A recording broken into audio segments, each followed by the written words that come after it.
But from a mental health perspective, how does faith over fear, a conscious choice which is, how does that help regulate anxiety? Okay, so faith basically is a very powerful psychological anchor, especially during times of uncertainty.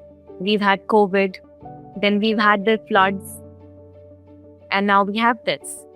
So, at its core, what faith does is it's providing you with three things that the human mind deeply needs in crisis.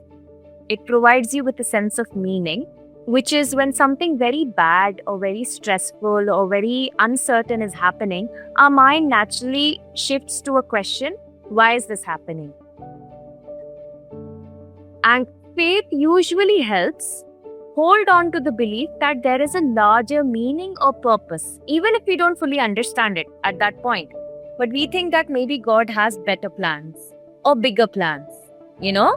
Something good will come out of, because, like, not every storm is forever, you always get a rainbow after a bad stormy night.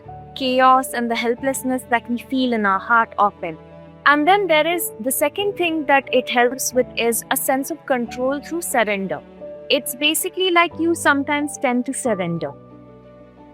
And basically, if we talk about it psychologically, it's very regulating.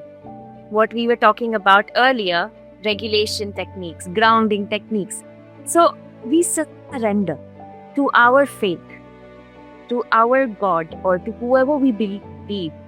And instead of constantly trying to control every outcome, sometimes faith allows a person to say, I will do what I can do, and I will trust what I cannot control. And this helps reduce anxiety, which is often linked to uncertainty or uncertain times or something that we are not used to in our day-to-day lives. And this is what we call it as locus of control. And then the third aspect of faith is basically emotional comfort and hope. I think a lot of us like to live on hopes. Yeah, gratitude, hope, and hope.